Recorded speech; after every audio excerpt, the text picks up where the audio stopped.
Erkin Asiya Radyosu'nun 14 yanvar gündeki xəbərdə Avropa Uyğur İnstitutunun məsulü Fransiyada Uyğur məsələsini tontuşda halqılıq rol oynayatqan Uyğur siyasi fəaliyyətçi Doktor Dilnur Reyhan 12 yanvar günü özünün ictimai taratqusu arqılıq Parijdagi Xitoy elçixanasının özünü sotqa arz qilganligini bildirdi.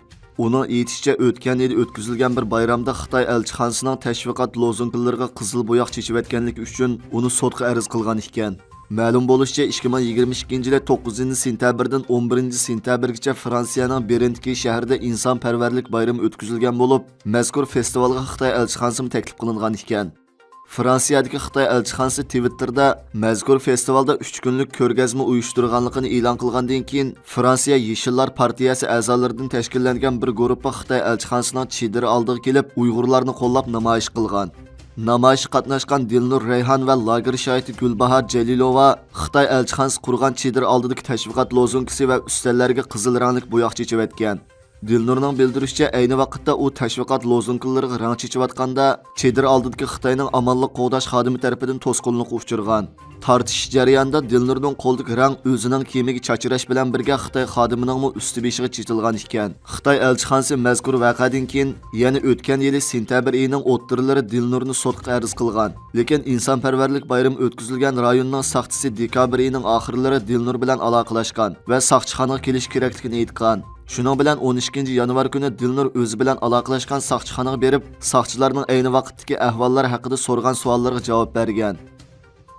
Alanki virüskisiga, ilan taxtisiga, çoğ ilan taxtisiga çeçivetkendim. Çeçivetken çağda onun kendim aqıdın Xitaylarninki zoğduğuçuları keynimden gelip meni qulamdan elip iliştirişkanlık üçün men kendim çedirigini çeçivettim. Üzerindeki hizmet çapımın onu çeçilip getip şu. Men bunda şuna qıtaqmağan eken panikta. Kızıl boyaqni ağalıqımның sebebi kızıl rəngni Uyğurlarning qiyniga vekil qilib, Uyg'urlarning qiyinini 5 yildan beri ishchi bo'lganligini, Uyg'urlarning qiyinini soqalligiga simvol qilib, bir simvollik bir harakat qilmoqchi bo'lib, aytgan o'sirni.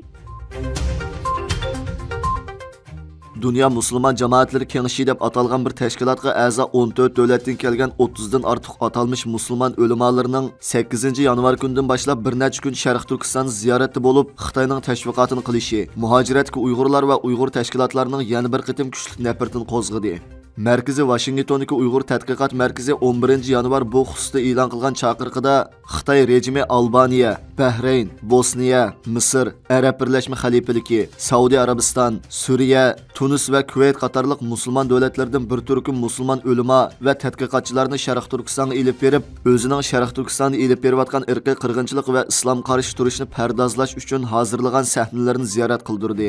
Bu ziyorat Xitoy doiralarining musulmonlarni Uyg'ur musulmon qarindoshlari uchun qo'zg'alishdan to'sish uchun islom dunyosi qarta elib berayotgan keng ko'lamli saxta uchur tarqitish faoliyatining bir qismi hisoblanganligini, ziyorat jarayonida Xitoy amaldorlarining saxta tashviqot va uchurlarini sahnada ko'rinishlarga aldangan musulmon vakillarining eg'izidan dunyoga tarqatganligini, oxirida islom dunyosini Xitoyning irqiy qirg'inchilik jinoyatiga sherik bo'lmasligini ta'kidlagan. 15 yanvar kuni Xalqaro Sharq Turkiston tashkilotlari birligining uyushtirishi bilan Xitoyning islom dunyosidagi ta'tir tashviqoti qarshi axborot e'lon qilish yig'ini o'tkazgan. Yig'inga Istanbuldagi Falastinlik olimlar jamiyati, Amerika Islomiy munosabatlar kengashi, Turkiya IHH insonparvarlik yordam jamiyati va Malayziya musulmon yoshlar harakati, Falastin, Iroq, Liviya, Yaman qatorliq davlatlarga tava ommaviy tashkilotlar qatnashgan. Amerika Federatsiya tekshirish idorasi Xitoyning chet eldagi parokanchilik harakatlariga qarata tekshirishni kuchaytirmoqda. Oxios torining xabar qilishicha, Amerika Federatsiya tekshirish idorasi Amerika ijtimoiy taratqusi Facebook'ga e'lon chiqarib, Xitoy hukumatiga munosabatli bo'lgan Amerikadagi yomon g'arazlik organlarning parokanchilik qilishi va raqamli iz qo'g'lishiga uchirgan kishilarning darhol o'zlari bilan aloqalashishini talab qilgan. Amerika Federatsiya tekshirish idorasi ilgari Xitoyning Amerikadagi Uyg'urlar qaratgan parokanchiligiga qarata tekshirishni boshlagan bo'lsa-mu, lekin bu yuqorqi organning bu xil parokanchilikka qarata tunji qitim ijtimoiy taratqularda e'lon chiqarish ekan. Oxios torining xabarida aytilishicha, Amerika Federatsiya tekshirish idorasi Amerikaning Filadelfiya rayonidagi Facebook abonentlariga chiqargan Xitoy tilidagi qo'sh e'londa tor hujumi, jismoniy va raqamli parokandichilik, jismoniy hujum yoki qahti-so'qti qilishlarga uchragan har qanday kishidan bu idoraning Filadelfiya ishxonasi bilan aloqalashishini talab qilgan. E'londa bo'libmi Xitoy ijtimoiy aloqa supsi undidarda parakanchilikka uchirg'uvchilarni izlaydiganligi ta'kidlanib, balkim siz Xitoy hukumatining chegara halqigan ziyonkashligining qurboni bo'lishingiz mumkin deyilgan. Lekin Federatsiya tekshirish idorasi Oksios to'rg'i bergan yozim bayonotida davlat halqigan tahdidlarni nurg'un taraflardan hal qildiganligi, bu ijtimoiy taratqular e'lonlarini o'xshamagan tildagi tahdid, qo'rqitish qo'llanmalari, buni Federatsiya tekshirish idorasi to'r betini o'z ichiga olganligini bildirgan. Amerika Federatsiya tekshirish idorasining bu e'loni yaqinda Nyu-Yorkdagi bir bino Federatsiya tekshirish idorasi tomonidan Xitoyning chet el soqchixonasi degan gumon bilan axtirilgan bir vaqtda e'lon qilingan ekan. Nyu-York vaqt gezitining bildirishicha, bu bino Nyu-Yorkdagi Tangliqlar ko'chasi, ya'ni Xitoy bozoriga joylashgan ekan. Chet eldagi turklar va tuqqan xalqlar idorasi YTBning dunyoning har qaysi joylaridan kelgan xalqaro o'quvchilarni Turkiyada o'qish fursati bilan ta'minlaydigan Turkiya o'qish mukofot puli programmasiga iltimos qabul qilish boshlangan. YTB yozim bayonot e'lon qilib, 1992-yili Buyuk o'quvchilar turi degan nom bilan boshlanib, 2012-yili Turkiya o'qish mukofot puli degan nom bilan dunyoga ichib o'tilgan. Turkiyaning rasmiy o'quvchilar o'qish puli programmasining 2023-yillik iltimos qabul qilish vaqtining boshlanganligini uqtirgan. Mazkur programmaga dunyoning har qaysi joylaridan to'liq kurs, aspirantlik va doktorlik o'qish uchun Turkiyaga kelgan xalqaro o'quvchilar iltimos qila oladi ekan.